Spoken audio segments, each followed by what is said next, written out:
नमस्कार, आप देख रहे हैं सच पत्रिका न्यूज और मैं हूं बालकृष्ण शुक्ला। आप सभी का स्वागत करता हूं आज के बुलेटिन में।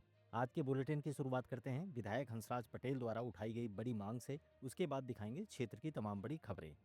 कोटपुतली विधायक हंसराज पटेल ने मुख्यमंत्री भजनलाल शर्मा को पत्र भेजकर 15 ग्राम पंचायतों और 33 गांवों को नगर परिषद से हटाकर पुनः पंचायती राज व्यवस्था में शामिल करने की मांग की है। विधायक ने स्पष्ट किया है कि तत्कालीन कांग्रेस सरकार द्वारा लिया गया यह फैसला पूरी तरह से जन विरोधी और लोकतांत्रिक मूल्यों के खिलाफ था। उन्होंने कहा कि जबरन इन ग्राम पंचायतों को नगर परिषद में शामिल करने से स्थानीय विकास कार्य ठप हो गए और वहां के चुने हुए पंच सरपंचों को अधिकार विहीन कर दिया गया। यह फैसला उन ग्रामीण मतदाताओं के सम्मान के खिलाफ भी था जिन्होंने अपने प्रतिनिधियों को चुना था। आपको बता दें कि वर्ष 2022 में कोटपुतली नगर पालिका को नगर परिषद में क्रमोन्नत किया गया। इसके बाद स्वायत्त शासन विभाग ने अधिसूचना जारी कर कोटपुतली पंचायत समिति की 15 ग्राम पंचायतों को नगर परिषद क्षेत्र में शामिल कर लिया। इस फैसले के बाद ग्रामीण विकास एवं पंचायती राज विभाग ने सभी ग्राम पंचायतों को पंचायती राज सीमाओं से बाहर कर दिया था, जिससे वहां के स्थानीय प्रशासनिक ढांचे और विकास कार्यों पर गहरा असर पड़ा। ग्रामीणों को सरकार की योजनाओं और विकास कार्यों से वंचित होना पड़ा।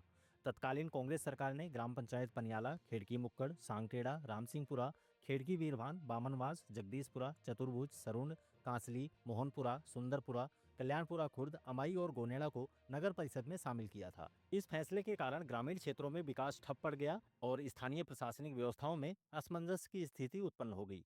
ग्रामीण भी लगातार इस फैसले से खफा नजर आ रहे हैं और अब विधायक हंसराज पटेल ने इस मुद्दे को फिर से सरकार के सामने उठाया है।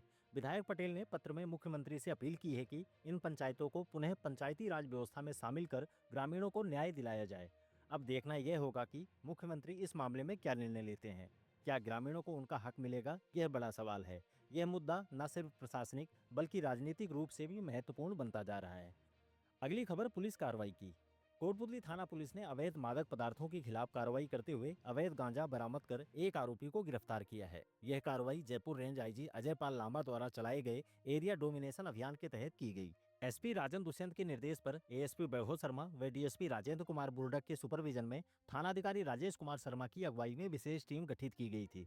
टीम ने गंगा कॉलोनी से बालाजी कॉलोनी जाने वाले रास्ते पर गश्त के दौरान विश्वसनीय सूचना के आधार पर आरोपी कृष्ण कुमार निवासी कुजोता थाना सरुण को अवैध रूप से गांजा बेचते हुए रंगे हाथों पकड़ा है। मौके से 262 ग्राम गांजा बरामद कर पुलिस ने आरोपी के विरुद्ध मुकदमा दर्ज कर लिया है। पुलिस ने बताया कि गिरफ्तार आरोपी से अवैध मादक पदार्थों के नेटवर्क और खरीद फरोख्त से जुड़े अन्य पहलुओं पर गहन जांच जारी है।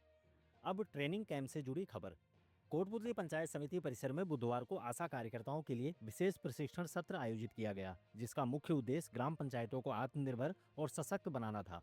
कार्यक्रम के मुख्य अतिथि विधायक प्रतिनिधि राधा हंसराज पटेल ने अपने संबोधन में कहा कि ग्राम पंचायतें ग्रामीण विकास की रीढ़ होती हैं और इन्हें मजबूत करने के लिए कार्यकर्ताओं को योजनाओं की गहन समझ होनी चाहिए। उन्होंने कहा कि समाज के कमजोर वर्गों तक सरकारी योजनाओं का लाभ पहुंचाने के लिए कार्यकर्ताओं की भूमिका महत्वपूर्ण होती है। प्रधान प्रतिनिधि इंद्राज रावत ने आशाओं की भूमिका को रेखांकित करते हुए कहा कि वह न केवल स्वास्थ्य सेवाओं को गांव-गांव तक पहुंचाने का काम करती हैं, बल्कि महिला सशक्तिकरण, पोषण, शिक्षा और स्वच्छता से जुड़े विभिन्न कार्यक्रमों में भी अहम योगदान देती हैं। कार्यक्रम का निर्देशन करते हुए विकास अधिकारी हरिओम मीणा ने अतिथियों का स्वागत किया।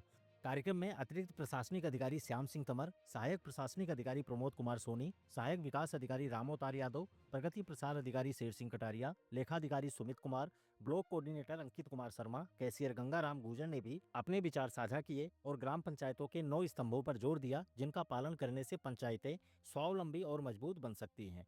कार्यक्रम में सरपंच मालाराम सूद, शीशराम जांगल, वरिष्ठ सहायक अनिल सिंह तंवर, महेश चंद मीणा और विजेंद्र रावत समेत अनेक लोग मौजूद रहे। अब सड़क हादसे से जुड़ी खबर। पिकअप की टक्कर से बाइक पर सवार दंपत्ति और उनके 2 बच्चे बुरी तरह से जख्मी हो गए। यह हादसा बुधवार को चिमनपुरा गांव के पास हुआ। जानकारी के मुताबिक करवास ग्राम निवासी राकेश वाल्मीकि अपनी पत्नी अनीता, बेटी रिहांशी और बेटे रेहान के साथ बाइक पर सवार होकर गुजर रहा था। चिमनपुरा गांव के पास पिकअप जीप ने टक्कर मार दी, जिससे चारों बुरी तरह से जख्मी हो गए। लोगों ने तुरंत उन्हें उपचार के लिए राजकीय बीडीएम जिला अस्पताल पहुंचाया। अगली खबर एडीएम के निरीक्षण की। एडीएम ओम प्रकाश सहारण ने बुधवार को कृषि उपज मंडी और कोटपुतली क्रय विक्रय सहकारी समिति का निरीक्षण कर समर्थन मूल्य पर खरीद की तैयारियों का जायजा लेकर जरूरी निर्देश दिए। आपको बता दें कि जिले में 1 अप्रैल से 30 जून तक समर्थन मूल्य पर खरीद की जाएगी, जिसमें सरसों का समर्थन मूल्य 5950 रुपए और चने का समर्थन मूल्य 5650 रुपए निर्धारित किया गया है। एडीएम ने तुलाई मशीन, पर्याप्त बारदाना, मॉइस्चर मीटर और भंडारण व्यवस्था का जायजा लेकर संबंधित अधिकारियों को किसानों के लिए आवश्यक व्यवस्थाएं पूरी कर लेने के निर्देश दिए। उन्होंने कहा कि मंडी में आने वाले किसानों के लिए उचित पेयजल और बैठने सहित अन्य व्यवस्थाएं सुनिश्चित करें। इस दौरान उन्होंने मिड डे मील में काम आ रहे गेहूं और चावल की गुणवत्ता का जायजा लिया और उपज के उचित भंडारण तथा साफ सफाई के निर्देश दिए। अब युवक सेवा समिति से जुड़ी खबर।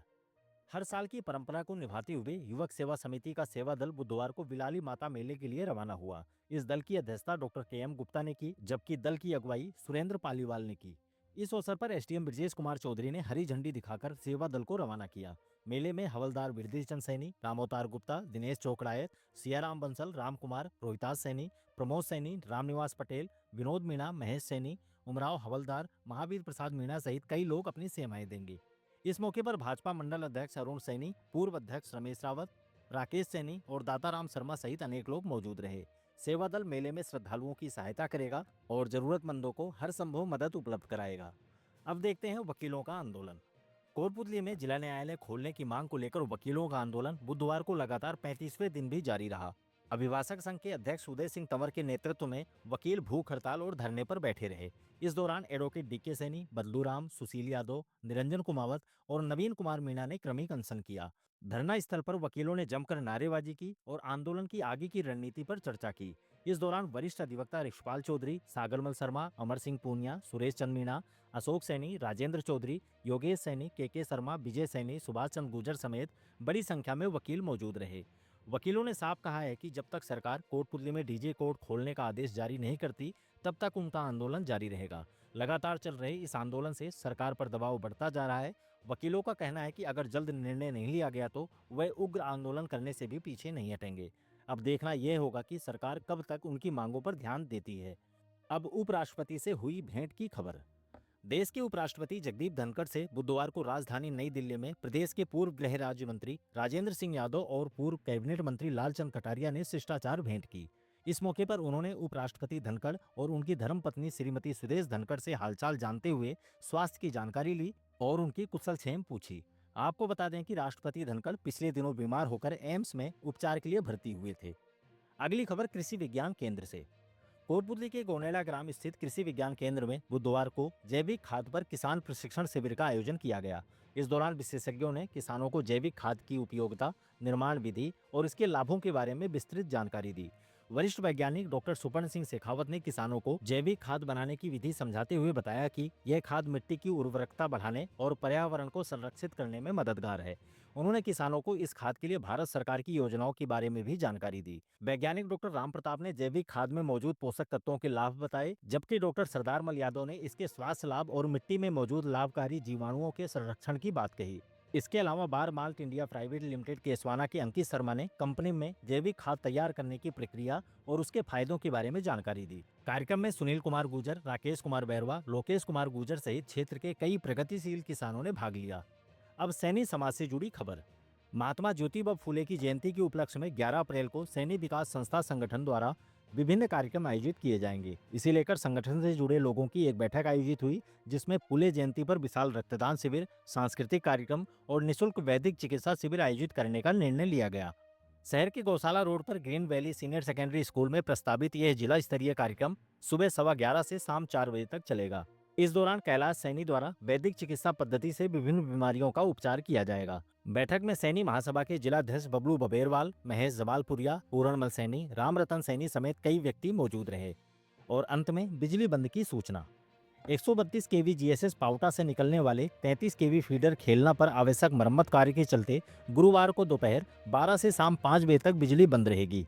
एएन अमित ढाका ने बताया कि सुधार कार्य के दौरान खेलना, भौनावास और दूधावास से जुड़े सभी 11 केवी फीडर इलाकों की सप्लाई भी प्रभावित रहेगी। आज के लिए बस इतना ही। दोबारा मिलते हैं इसी तरह की दूसरी ताजा खबरों के साथ। नमस्कार। यदि आपको हमारी खबरें पसंद आती हैं तो लाइक तथा कमेंट जरूर करें और यदि आप चैनल पर नए हैं तो सब्सक्राइब भी करें। आज की खबरों में बस इतना ही। फिर होगी आपसे मुलाकात। तब तक के लिए नमस्कार और देखते रहिए सच पत्रिका न्यूज।